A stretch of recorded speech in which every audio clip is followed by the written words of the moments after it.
What's up everyone? Welcome back to the channel guys। आज हम लोग नया टॉपिक शुरू करेंगे जिसका नाम है द मोड ऑफ रजिस्ट्रेशन या फिर इनकॉर्पोरेशन ऑफ अ कंपनी। आप लोगों ने ऑलरेडी ये टॉपिक पढ़ा हुआ है बट इसको हम और डेप्थ में और बढ़िया तरीके से शानदार कवर करेंगे और इसको पढ़ाने में मुझे टोटल लगेंगे 2 क्लासेस। आज हम लोग इसका एक बेस बनाएंगे तो मुझे ऐसा लगता है आज की क्लास 30 to 40 मिनट्स की जाएगी, 30 के आसपास ही हो जाएगा। तो आज की बेसिक क्लास रहने वाली है और कल हम इसमें काफ़ी सारी चीज़ें इन डिटेल इन डेप्थ बात करेंगे। आज बेसिक्स बिल्ड करेंगे। तो चलिए जल्दी से कॉपी पेन ले आओ, शुरू करते हैं। बहुत इंपॉर्टेंट है, ध्यान से समझेंगे और कवर करेंगे। Let's begin.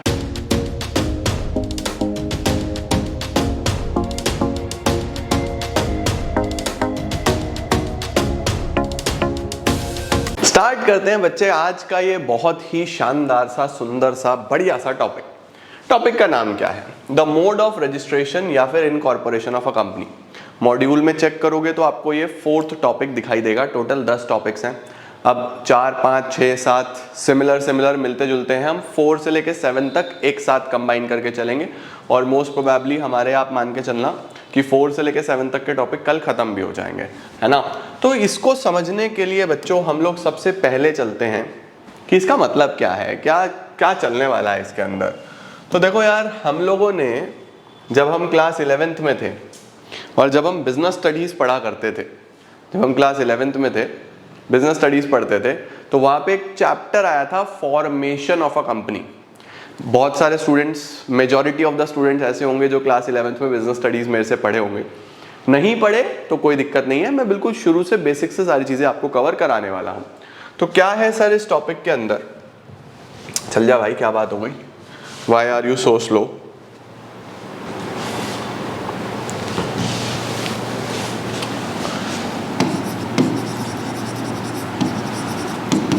Formation of a company, ये हमने क्लास 11th में टॉपिक पढ़ा था। फॉर्मेशन ऑफ अ कंपनी पूरा चैप्टर आया था। अब उसमें हमने क्या बोला था कि अगर मुझे कंपनी बनानी है, मैं ये डिसाइड करता हूं कि मुझे कंपनी बनानी है तो मुझे 4 स्टेप्स से होकर गुजरना पड़ेगा। सर 4 स्टेप्स कौन कौन से हैं? सबसे पहला स्टेप, दूसरा स्टेप, तीसरा स्टेप, चौथा स्टेप। सबसे पहले स्टेप को हम क्या बोलते थे? सबसे पहले स्टेप को हम बोलते थे प्रमोशन। दूसरे स्टेप को हम बोलते थे इनकॉर्पोरेशन। तीसरे स्टेप को हम बोलते थे सब्सक्रिप्शन और चौथे स्टेप को हम लोग बोलते थे कमेंसमेंट। देखो 4 चीजें हैं, प्रमोशन, इनकॉर्पोरेशन, सब्सक्रिप्शन, कमेंसमेंट।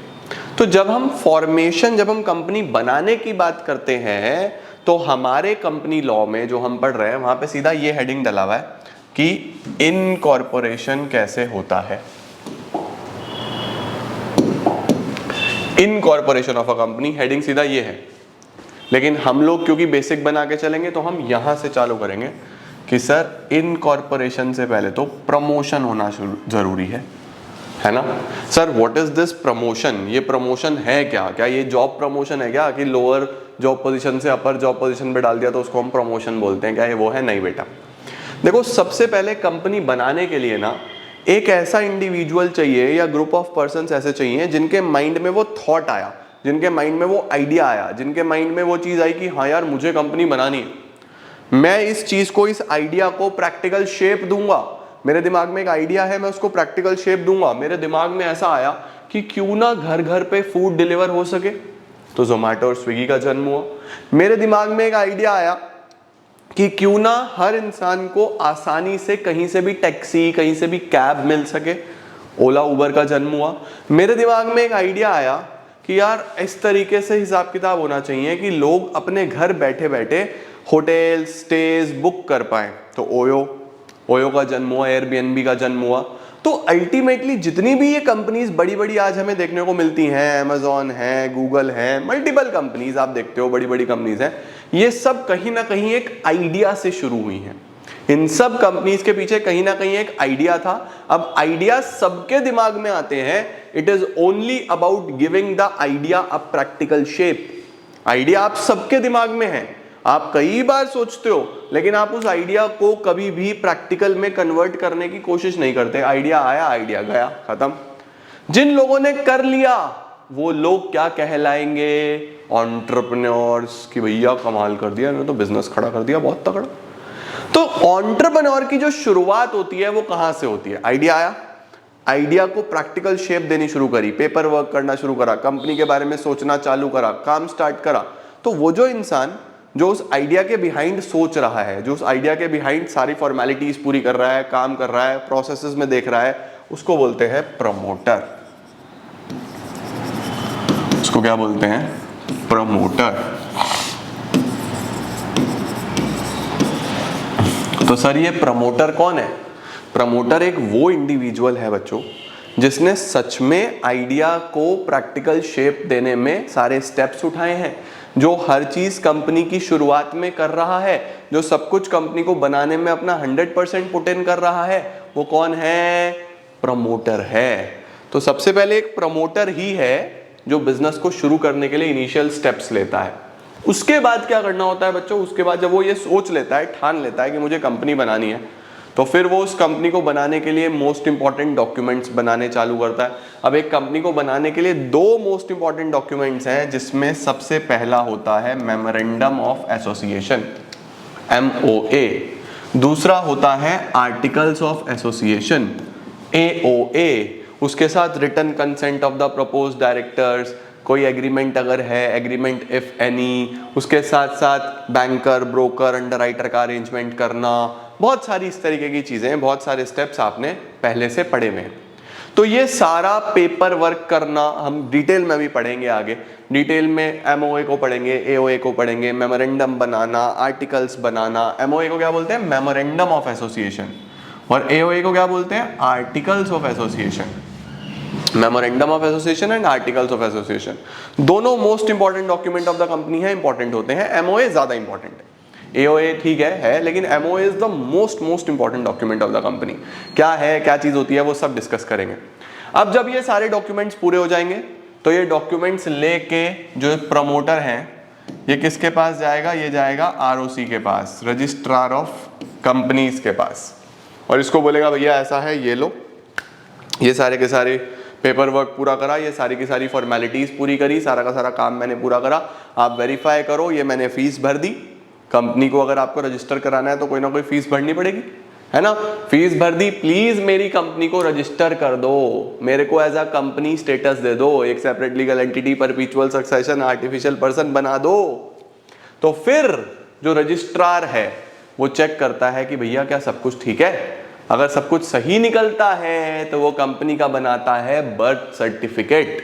उस बर्थ सर्टिफिकेट को क्या बोलते हैं? Certificate of incorporation. क्या बोलते हैं? Certificate of incorporation. तो जब सर्टिफिकेट ऑफ इनकॉर्पोरेशन बन जाता है, आपकी कंपनी का नाम रजिस्टर हो जाता है उसके रजिस्टर में, सारी कंपनीज के साथ आपका नाम भी चलेगा। इस स्टेज को बोलते हैं इनकॉर्पोरेशन। चल जा भाई, क्या हो गया? इस स्टेज को क्या बोलते हैं? इनकॉर्पोरेशन। अब अगर आप एक प्राइवेट लिमिटेड कंपनी हो तो भैया अपना पैसा लगाओ और बिजनेस चालू कर दो, सब्सक्रिप्शन की जरूरत नहीं है, सीधा सीधा यहां से आपका क्या हो जाएगा? कमेंसमेंट हो जाएगा, आप काम चालू कर सकते हो। लेकिन अगर आप एक पब्लिक कंपनी हो तो पब्लिक से पैसा तो चाहिए आपको पैसे की जरूरत है, आप शेयर इशू करोगे, है ना भाई? अगर आप पब्लिक कंपनी हो तो आपके पास तो आइडिया था, एक इनिशियल कैपिटल था, आपने लगा दिया। अब आपको जनता से पैसा चाहिए बिजनेस को एक्सपैंड करने के लिए, बड़ा करने के लिए, तो आप शेयर इशू करोगे, इक्विटी, प्रेफरेंस, वो सब डिटेल में पढ़ेंगे। तो जनता को शेयर इशू करना और पैसा कलेक्ट करना बाय अ पब्लिक कंपनी, उसको क्या बोलते हैं? सब्सक्रिप्शन। कैपिटल सब्सक्रिप्शन होगा तो सबसे पहले प्रमोशन होगा, फिर इनकॉर्पोरेशन होगा, फिर कैपिटल सब्सक्रिप्शन होगा। अब जब पैसा आ जाएगा तो कंपनी अपना बिजनेस चालू करेगी, जिसको क्या बोलते हैं हम? Commencement of business. तो जब भी मुझे कोई कंपनी फॉर्म करनी है तो 4 स्टेजेस से होके गुजरना पड़ेगा। ये क्लास 11th से मैं आपको पढ़ा रहा हूँ, मुझे उम्मीद है आपको रिवाइज हुआ होगा। जिन्होंने नहीं पढ़ा उनको अब समझ में आया होगा कि कैसे कंपनी बनती है। तो सबसे पहले क्या चाहिए, एक प्रमोटर का होना जरूरी है, जिसके माइंड में वो आइडिया आया, जो उस आइडिया को प्रैक्टिकल शेप देगा। प्रैक्टिकल शेप देने के बाद अपने आइडिया को एक कंपनी में कन्वर्ट करेगा, धंधा करेगा, बिजनेस करेगा, उसको बोलेंगे प्रमोटर। इस स्टेज को क्या बोलेंगे, प्रमोशन। प्रमोशन के बाद सारी की सारी फॉर्मेलिटीज पूरी करके, सारा का सारा पेपर वर्क पूरा करके, सारे डिटेल्स पूरे करके रजिस्ट्रार के पास जाएगा, उसको बोलेगा भैया लो मेरी कंपनी को रजिस्टर करो। सब कुछ सही पाया जाएगा, रजिस्ट्रार बोलेगा फीस जमा करो, फीस जमा कर दोगे, ऑनलाइन फीस जमा होती है, रजिस्ट्रेशन की फीस जमा करके आपको वो क्या देगा, सर्टिफिकेट ऑफ इनकॉर्पोरेशन, जिसको हम birth certificate of the company भी बोलते हैं। तो फिर उसको बोल देंगे इनकॉर्पोरेशन। फिर अगर आप प्राइवेट कंपनी हो तो काम चालू करो, सीधा सीधा कमेंसमेंट। पब्लिक कंपनी हो तो अभी पैसा चाहिए, अपने आप को लिस्ट कराओ किसी ना किसी स्टॉक एक्सचेंज के पास, लिस्टेड कंपनी बनो, स्टॉक एक्सचेंज में जाके सब्सक्रिप्शन करो, शेयर्स इशू करो, सब्सक्रिप्शन के बाद फिर काम चालू। तो ये हमारे पास बच्चों एक बेसिक स्टेजेस होते हैं in formation of a company. I hope आपको ये क्लियर होंगे। जल्दी से इनका स्क्रीनशॉट लो, फिर मैं आगे आपको अब किताब में से पढ़ाता हूं। चलो यार, अब देखते हैं कि हमारे पास एक्ट में क्या क्या चीजें लिखी हैं, कैसे कैसे लिखी हैं। सबसे पहले देखो, शुरुआत हो रही है प्रमोटर के साथ। इसका मतलब ये है, वही वाली बात है कि इनकॉर्पोरेशन करने से पहले भी भैया प्रमोशन करना पड़ेगा, है ना, मतलब प्रमोशन वाला स्टेज के बारे में हमें चीजें देखनी पड़ेंगी। तो क्या दिया हुआ है इसके अंदर, आओ चेक करते हैं। देखो क्या लिखा हुआ है, प्रमोटर कौन होता है। ठीक है, सेक्शन 2 क्लॉज 69 सेक्शन का ध्यान रखना है, प्रमोटर वाला सेक्शन याद रखना बच्चों, गड़बड़ नहीं होनी चाहिए। प्रमोटर कौन है, 3 कंडीशंस दी हैं, यानी ये या ये। प्रमोटर वो होगा जो इस तरीके से यहां पे आपको दिखाई दे रहा होगा। सबसे पहले कौन प्रमोटर होगा, who has been named as such in the prospectus। Promoter वो है जो कंपनी के प्रोस्पेक्टस में लिखा गया है कि ये प्रमोटर है। सर प्रोस्पेक्टस क्या है, प्रोस्पेक्टस मैंने आपको पहले भी बताया है, प्रोस्पेक्टस में आपको दोबारा बताता हूँ। जैसे किसी कॉलेज में एडमिशन लेने के लिए जाओ, कॉलेज का प्रोस्पेक्टस होता है, स्कूल का प्रोस्पेक्टस होता है। वो प्रोस्पेक्टस क्या है, एक ऐसा डॉक्यूमेंट जिसके अंदर उस कॉलेज, उस स्कूल के बारे में सारी जानकारी दी होती है। हमारे कोचिंग इंस्टीट्यूट पे कोई एडमिशन लेने के लिए बच्चा आता है तो हमारा भी प्रोस्पेक्टस है, उसमें लिखा है कि कब से कोचिंग है, कौन पढ़ाता है, कितने बच्चों के कितने कितने नंबर आए हैं, कितने बच्चों को हमने भारत के टॉप नॉच कॉलेजेस में भेजा, क्या टाइमिंग रहता है, क्या क्या रूल्स एंड रेगुलेशंस हैं। हर चीज़ जो एक पेरेंट जानना चाहता है वो सब उस डॉक्यूमेंट में लिखी है। सिमिलरली कंपनी के बारे में शेयर होल्डर, जो पोटेंशियल शेयर होल्डर है, जो पैसा लगाना चाहता है, जो इन्वेस्ट करना चाहता है, जो इन्वेस्टर है, वो कंपनी के बारे में सब कुछ जानना चाहता है। तो वो कहाँ से जाने भाई, उसके लिए जो डॉक्यूमेंट होता है वो प्रोस्पेक्टस होता है। तो जिस इंसान का नाम प्रोस्पेक्टस में लिखा है कि भैया mister Chintu is the promoter of Chintu limited, promoter हो गया। या फिर या तो प्रोस्पेक्टस में हो, या फिर जिसका पूरा कंट्रोल हो किस चीज पे, over the affairs of the company, company के सारे अफेयर्स, यानी कि कंपनी में जितनी भी चीजें हो रही हैं वो सब जिसकी इच्छा से हो, जिसका पूरा कंट्रोल हो, है ना। या फिर in accordance with whose advice, या फिर जिसकी एडवाइस से, जिसकी डायरेक्शन से, जिसकी इंस्ट्रक्शन से पूरा का पूरा बोर्ड डायरेक्टर काम करे, पूरा का पूरा बोर्ड ऑफ डायरेक्टर्स काम करे। यानी जो बोर्ड ऑफ डायरेक्टर्स हैं, जिससे एडवाइस लें, जिससे डायरेक्शन लें, और जो उसने बोल दिया जिस हिसाब से पूरा बोर्ड काम कर रहा है, उसको प्रमोटर बोलेंगे। तो प्रमोटर कौन है भैया, या तो जो प्रोस्पेक्टस में बोला गया है प्रमोटर, या फिर जो कंपनी के सारे अफेयर्स को कंट्रोल करता है, या फिर जिसकी एडवाइस, जिसकी डायरेक्शन, जिसके इंस्ट्रक्शन से पूरा का पूरा बोर्ड ऑफ डायरेक्टर काम कर रहे हैं, उसको हम प्रमोटर बोल देंगे। In simple terms, a person who form the company are known as promoter. It is they who conceive the idea of forming the company. They take all the necessary steps for its registration. However, we noted that, ये important है बच्चों, सावधान India लिख लेना, सावधान India सवाल।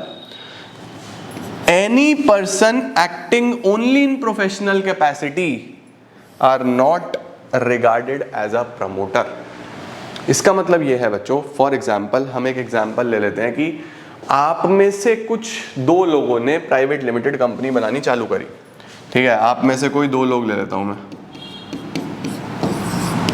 क्योंकि private company के लिए तो 2 ही लोग चाहिए ना, पब्लिक के लिए 7 चाहिए। तो आप में से कोई 2 लोगों ने कहा कि भैया चलो हम अपनी कंपनी बनाना चालू करते हैं। 12th के बाद ही तुमने सोच लिया, सीए फाउंडेशन में ही, कि चलो यार हम कंपनी बनाएंगे। अब तुम लोग को बस आइडिया आया, तुम्हें पता चल गया, अब तुम्हें उसके बारे में कुछ नहीं पता आगे करना क्या है, कंपनी कैसे बनती है, क्या क्या फॉर्मेलिटीज़ हैं, क्या क्या पेपर वर्क चाहिए, किस तरीके से पैसा आएगा, किस तरीके से कंपनी में सब्सक्रिप्शन होगा, सेबी में क्या क्या चीज़ें चाहिए, किस तरीके से हम शेयर्स को ऑफर करते हैं, क्या है ब्रोकर, क्या है बैंकर, क्या है अंडरराइटर, कुछ नहीं पता। तो तुमने मुझे फ़ोन लगाया कि भैया ऐसा है, हम कंपनी बनाना चाहते हैं, आप प्लीज़ हमारी हेल्प करो ना सारी चीज़ बनाने के लिए, आप तो इतने सालों से पढ़ाते हो, आपकी अपनी भी कंपनी है, आपने बहुत सारी कंपनीज में इन्वेस्ट भी किया हुआ है, आप जानते हो इन चीज़ों को, आप बताओ ना। मैंने कहा यार चलो ठीक है मैं बता दूंगा। अब मेरा नाम ना तो प्रोस्पेक्टस में है तो मैं इससे तो बच गया, ना मैं कंपनी के अफेयर्स को कंट्रोल कर गया, मैं इससे भी बच गया, लेकिन हर इंपॉर्टेंट मैटर में मैं आपके डायरेक्टर्स जो हमने अपॉइंट करे हैं उनको मैं एडवाइस भी कर रहा हूँ, मैं उनको डायरेक्शन भी दे रहा हूँ, मैं उनको इंस्ट्रक्शन भी दे रहा हूँ, और सारे मेरे हिसाब से काम कर रहे हैं, क्योंकि मेन इंसान तो मैं ही हूँ। अभी आप लोगों को तो कुछ नहीं पता, चिंटू चिंटी को तो पता नहीं है, इनके पास तो आइडिया था, तो मेरी एडवाइस से, मेरी डायरेक्शन पे, मेरी इंस्ट्रक्शन पे पूरा बोर्ड काम कर रहा है कंपनी का। तो क्या मैं प्रमोटर हूं? नहीं, बिल्कुल भी नहीं हूं। वो यहां पे लिखा हुआ है, any person who is acting only in a professional capacity. मैं तो सिर्फ एक प्रोफेशनल कैपेसिटी में आपकी हेल्प कर रहा हूं, मैं तो एक प्रोफेशनल हूं जो ये चीज जानता है और आपकी हेल्प कर रहा है इन चीजों को करने में। तो भैया ऐसा इंसान, सॉलिसिटर, बैंकर, अकाउंटेंट, ये आपके प्रमोटर्स नहीं हैं। समझ गए? ठीक है, पहली स्लाइड समझ में आती है? आओ अब sir, formation of a company के लिए 2 सेक्शंस बहुत इंपॉर्टेंट है, ठीक है। एक है हमारे पास सेक्शन 3 और एक है हमारे पास सेक्शन 7। सेक्शन 3 में क्या दिया है? सेक्शन 3 में बच्चों सारी की सारी बेसिक रिक्वायरमेंट्स दी हैं, सारी की सारी बेसिक रिक्वायरमेंट्स जो है ना, कि क्या क्या चाहिए, कौन कौन सा पेपर वर्क है, कौन कौन सी फॉर्मेलिटी है, वो सब सेक्शन 3 में गिवन है, और जो स्टेप्स हैं वो सेक्शन 7 में है, उसको भी हम पढ़ेंगे। देखो क्या लिखा हुआ है, section 3 of the companies act 2013 deals with the basic requirements with respect to constitution of the company. In the case of a public company, कोई भी 7 लोग जो लॉफुल पर्पस कर रहे हैं वो अपना नाम लिखे मेमोरेंडम में और काम चालू करें। वहीं पे प्राइवेट कंपनी के केस में 2 लोग और ओपीसी में 1 लोग। तो सबसे पहले ये आपको पता है कि कितने मेंबर्स चाहिए कंपनी बनाने के लिए। पब्लिक कंपनी है तो 7, प्राइवेट कंपनी है तो 2 और ओपीसी है तो 1। लो जी, ठीक है, ले लो इसका स्क्रीनशॉट। चलो सर, ये भी समझ गए। उसके बाद इनकॉर्पोरेशन के लिए अब जो जो कार्यक्रम है, ये जो इनकॉर्पोरेशन के बेसिक स्टेप्स हैं, अब हम 1 बाय 1 स्टेप्स को समझने की कोशिश करेंगे, ठीक है। सबसे पहला और सबसे important step, very very very important, बस इसी पे डिस्कशन करूंगा आज मैं। इनकॉर्पोरेशन के लिए हमारे पास सेक्शन 7 आ रहा है।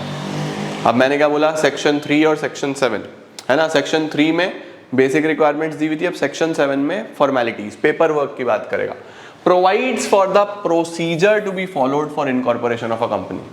कंपनी अगर बनानी है तो क्या प्रोसीजर चलेगा। सबसे पहला और सबसे important step, filing of the document. सबसे पहले आप डॉक्यूमेंट्स और इंफॉर्मेशन दो, किसके पास? रजिस्ट्रार के पास।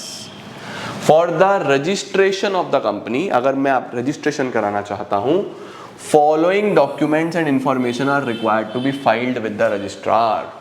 क्या क्या डॉक्यूमेंट्स हैं जो आपको फाइल करने हैं? सबसे important, memorandum and articles of the company duly signed by all the subscriber of the memorandum. इसका क्या मतलब है, बस इसी पे चर्चा करेंगे। बाकी सारे डॉक्यूमेंट्स अगली क्लास में डिस्कस करूंगा।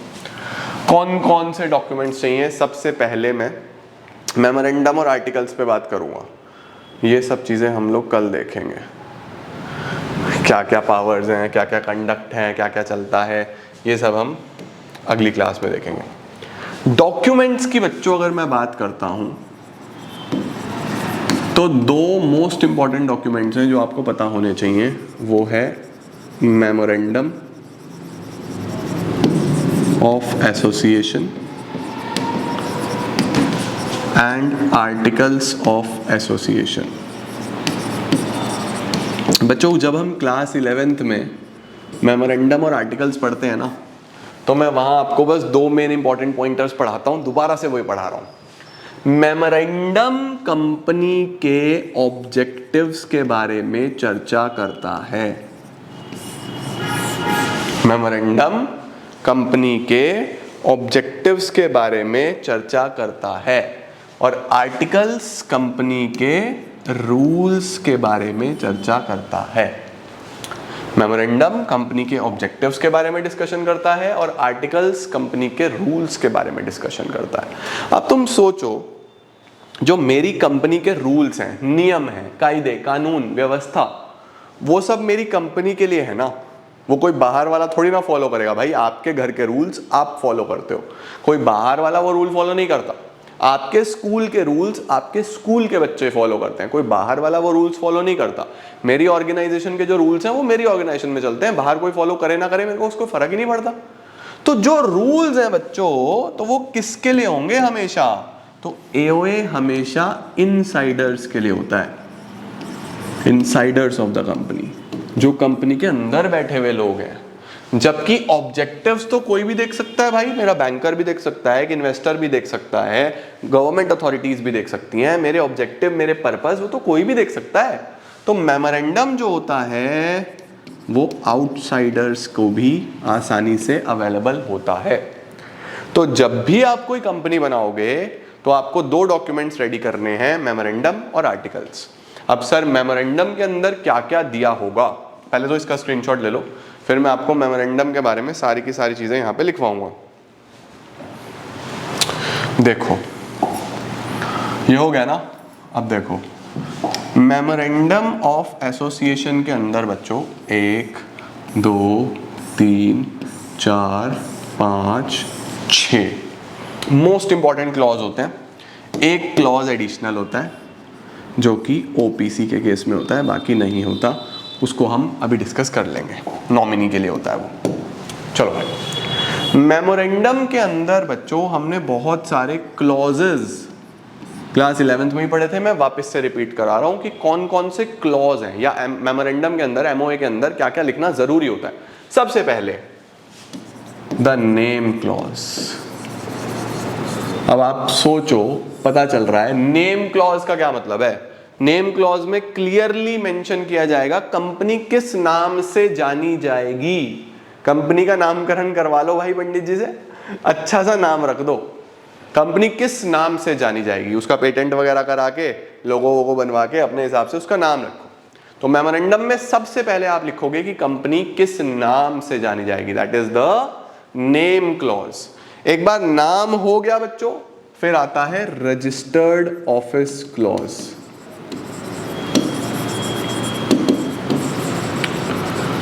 सर रजिस्टर्ड ऑफिस क्लॉज में क्या होगा? सिंपल, कि कंपनी का रजिस्टर्ड ऑफिस किस स्टेट में होगा, किस जगह से कंपनी ऑपरेट करती है। ठीक है, जैसे मैंने बोला मैं यूपी में बैठा हूं, तो मेरी कंपनी कहां रजिस्टर्ड होगी? यूपी में।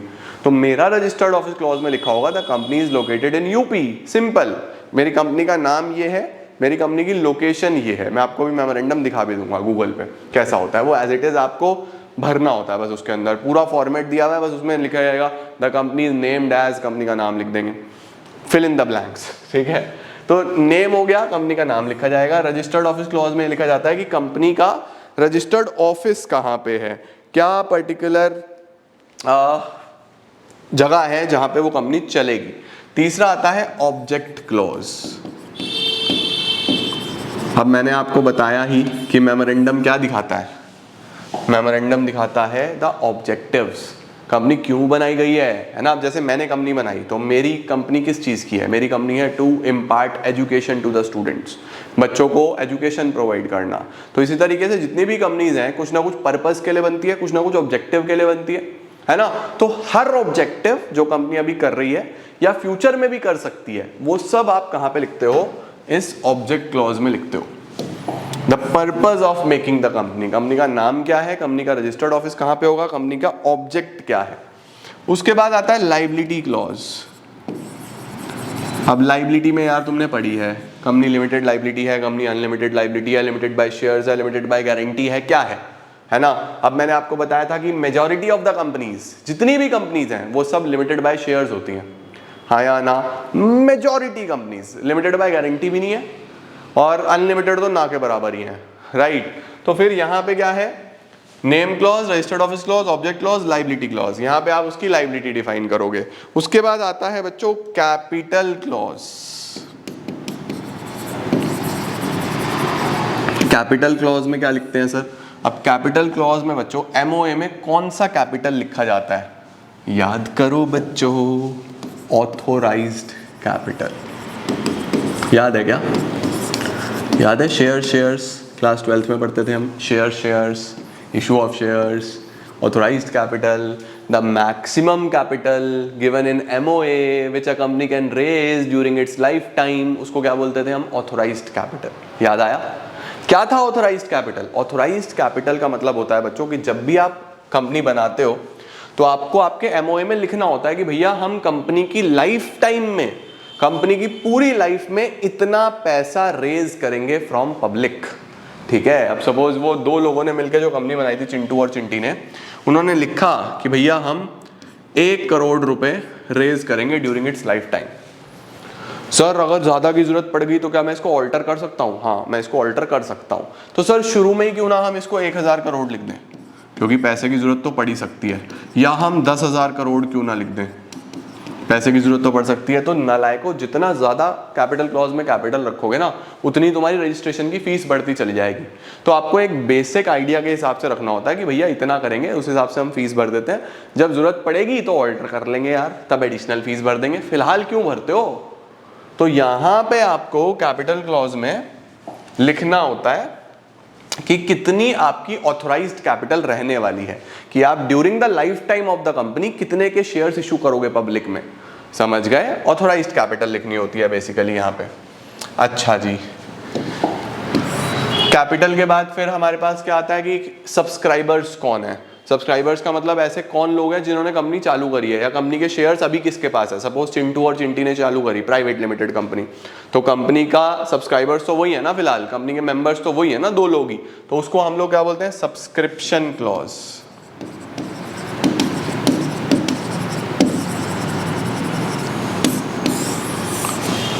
सब्सक्रिप्शन क्लॉज,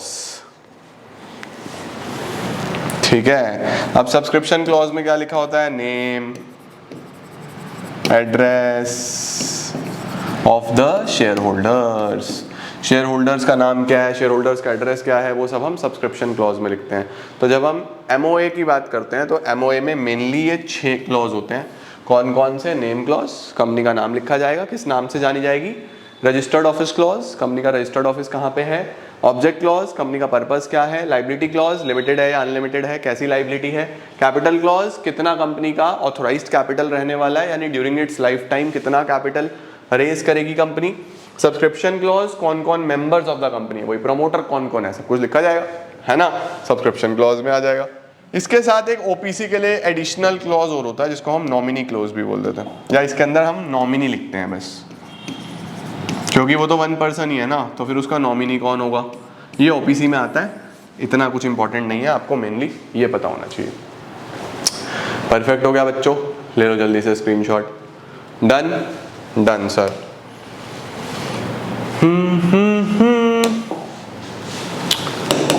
मेमोरेंडम के बारे में चर्चा कर लें सर, थोड़ी सी। खुल जाए यार, एक तो मेरा बोर्ड साथ नहीं दे रहा बच्चों, थक गया, ये भी पुराना हो गया, डेप्रिशिएट हो गया। फाइनली खुल गया भाई, फाइनली खुल गया भाई, फाइनली खुल गया, थैंकफुली। मेमोरेंडम ऑफ एसोसिएशन, आओ जी। क्या है सर मेमोरेंडम ऑफ एसोसिएशन, ये क्या बोलता है? क्या सर इतना डिटेल में हमें मेमोरेंडम के बारे में चीज़ें पता होनी ज़रूरी है? नहीं यार, पढ़ा रहा हूँ मैं सब कुछ, बट जितना जितना मैं नोट्स में लिख के दूंगा बस उतना उतना पढ़ लेना, दैट इज इनफ, ठीक है। और दूसरी बात, मेमोरेंडम के बारे में मैंने काफ़ी चीज़ें आपको पेन से लिखवा दी, उतना उतना कर लेना, बहुत है। क्या है मेमोरेंडम? मेमोरेंडम के बारे में क्या लिखा है? Memorandum of association of a company is in fact it's charter. इसको बच्चों चार्टर ऑफ द कंपनी भी बोलते हैं, आपको पता होना चाहिए, चार्टर ऑफ द कंपनी भी बोला जाता है। इट डिफाइंस इट्स कॉन्स्टिट्यूशन, ये कंपनी का कॉन्स्टिट्यूशन के बारे में बताता है। कॉन्स्टिट्यूशन इज बेसिकली कंपनी के अंदर कौन क्या करेगा, कैसे करेगा, राइट्स, पावर्स, ड्यूटीज, सब इस तरीके की चीजें। The scope of power of the company with which it has been established, it is the very foundation on which the whole edifice of the company is built। Basic है basically ये, ठीक है। Object of registering a memorandum, memorandum क्यों register किया जाता है ROC के साथ, क्यों मेमोरेंडम बनाया जाता है, वो सब लिखा हुआ है। It contains the object for which the company is formed, इसके अंदर बहुत क्लियरली मेंशन्ड होता है कि क्या पर्पस है जिसके लिए कंपनी बनी है, and therefore identifies the possible scope of its operation beyond which its action cannot go। तो मेमोरेंडम में जो चीज लिख दी उसके बियॉन्ड कंपनी कोई काम नहीं कर सकती। जो ऑब्जेक्ट उसके मेमोरेंडम में लिखा है बस उतना ही कंपनी काम करेगी, उससे ज्यादा काम नहीं करेगी। ठीक है। It enable share holder, creditor, all those who deal with the company to know what its powers are and what activities can it engage in. ये सब लोग जो भी कंपनी के बारे में जानना चाहते हैं उनको मेमोरेंडम पढ़ के पता चल जाता है कंपनी क्या पावर्स है और कंपनी कहां तक जा सकती है। चलो सर ये भी क्लियर है। उसके बाद यहां पे क्या कुछ लिखा है, कुछ काम का है? कुछ नहीं। एज पर सेक्शन 4, देखो ये है बच्चों काम की चीज, ये है हमारे पास काम की चीज। As per section 4 memorandum shall be drawn up in such form as given in table A to E। Memorandum का जो फॉर्म है, जो फॉर्मेट है, वो कौन से टेबल के अनुसार हमें बनाना है? टेबल A से E, याद रखना, टेबल A से E of schedule 1। Table A से E ऑफ शेड्यूल 1 हमें कहां पे बनाना है? मेमोरेंडम का डिटेल यहां पे है। देखो टेबल A क्या है? Table A is a form of memorandum association of a company limited by shares. Table B में क्या है? Company limited by guarantee. Table C में क्या है? Company limited by guarantee and having a share capital, यानी both. Table D में क्या है? Unlimited company. टेबल E में क्या है? Unlimited company and having a share capital. यानी जितनी भी तरीके की कंपनीज हो सकती हैं लाइबिलिटी के आधार पे, उन सब का फॉर्मेट यहाँ दिए हैं टेबल A से टेबल E में। तो ये भी आपको पता होना चाहिए। क्या सर पूछने के चांसेस हैं? नहीं, फिर भी पता होना चाहिए कि मेमोरेंडम का जो फॉर्मेट है वो कहाँ दिया है? शेड्यूल 1 टेबल A से E में, हर तरीके की कंपनी के लिए। ठीक है, परफेक्ट है, परफेक्ट सर, ठीक है जी, ये भी समझ गए। चल जाए यार, थोड़ा साथ दे दे भाई, ऐसा मत कर। कंटेंट ऑफ मेमोरेंडम, मेमोरेंडम में क्या क्या आता है बेटा? सबसे पहले नेम क्लॉज दिया हुआ है। नेम क्लॉज में क्या दिया होगा? The name of the company with the last word limited अगर आप पब्लिक कंपनी हो, प्राइवेट लिमिटेड अगर आप प्राइवेट कंपनी हो। This clause is not applicable on companies formed under section 8। बताओ जी क्यों? सेक्शन 8 में ये नेम क्लॉज क्यों नहीं चलेगा? क्यों भाई, क्यों भाई, क्यों? पॉज करो और बताओ। सेक्शन 8 वाली कंपनी अपने नाम के पीछे ना लिमिटेड लगाती, ना ही प्राइवेट लिमिटेड लगाती, या कुछ और कारण है? सोचो, मुझे बताओ जल्दी से, क्या ऐसा है क्या? पॉज करके जल्दी से लिख देना। The name including phrase electoral trust may be allowed for registration of the company to be formed under section 8। section 8 वालों के लिए हम electoral trust वर्ड यूज कर सकते हैं। ठीक है जी, परफेक्ट है। चलो ये डन हो गया। As per MCA notification, a government company's name must end with the word limited. In case of OPC, one person company should be included below its name। चलो पहला नेम क्लॉज समझ गए। Registered office clause में क्या लिखा होगा? The state in which the registered office is situated. जहां पे मेरी कंपनी का रजिस्टर्ड ऑफिस जिस स्टेट में है वो यहाँ पे लिखा होगा। ऑब्जेक्ट क्लॉज में क्या लिखा होगा?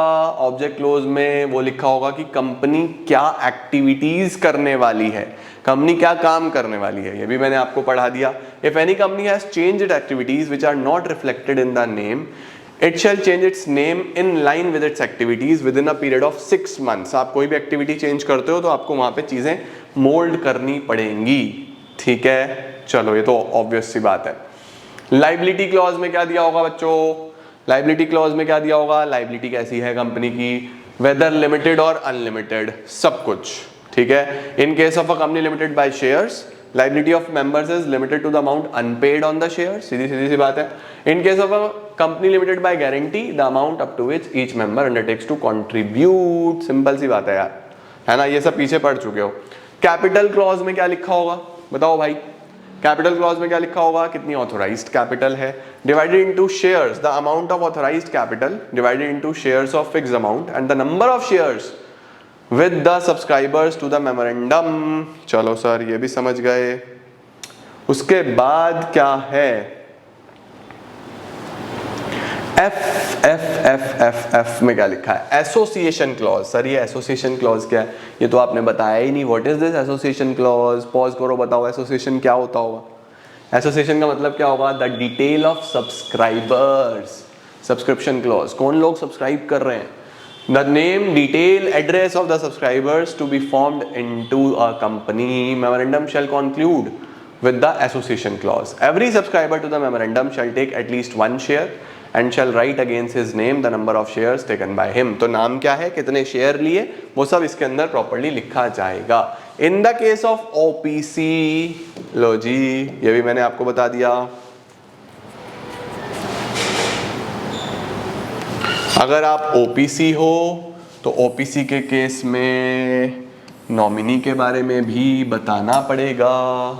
सही है जी, परफेक्ट है. उसके बाद ये कुछ बेसिक चीज़ें पढ़ी हैं, ये रीड ओनली है, ये आप एक बार पढ़ लेना कि मेमोरेंडम की कितनी कॉपीज होनी चाहिए, कैसे फ्रेम होना चाहिए, ये सब दिया हुआ है इसमें, और कुछ नहीं है.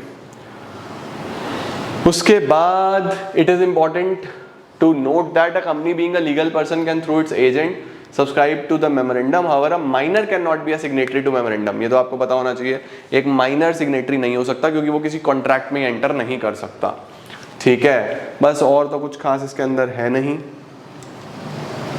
बस जी, आई होप आप लोग को मेमोरेंडम के बारे में सारी की सारी चीज़ें बहुत अच्छे तरीके से क्लियर हुई होगी. आप समझे होंगे कि कैसे हमें प्रमोशन करना है, प्रमोशन के बाद कैसे इनकॉर्पोरेशन करना है, इनकॉर्पोरेशन का मतलब किस तरीके से हमें सारी फॉर्मेट्स तैयार करने हैं, डिटेल्स तैयार करनी है. तो गाइज दिस इज इट, आज इसको यहीं तक रखते हैं. आई होप आपको आज वाला सारा का सारा पोर्शन समझ में आ गया होगा. आज मैंने आपका एक बेस बनवाया है कि मेमोरेंडम क्या है, आर्टिकल्स क्या हैं, किस तरीके से कंपनी के 4 स्टेजेस होते हैं. क्लास 11th में गए हम, वो सारी चीज़ें पढ़ी है ना. अभी कल आप लोगों को और थोड़ा आगे लेके चलूँगा, उसके बाद और थोड़े से डॉक्यूमेंट्स के बारे में डिस्कस करेंगे कल, और चीज़ों को बेहतर बनाएंगे, अच्छा बनाएंगे और बढ़िया बना लेंगे. ठीक है, कल तो वेडनेसडे है तो कल एक बार रिवीजन कर लेना. क्लासेस हमारी वही मंडे ट्यूसडे थर्सडे फ्राइडे रहने वाली हैं. तो कल वेडनेसडे है, पूरा अच्छे तरीके से अकाउंट्स लॉ सारा रिवीजन ले लेना और चीज़ें परफेक्ट कर लेना. ठीक है, फिर थर्सडे को मिलते हैं. All the very best everyone. आज के लिए इतना ही.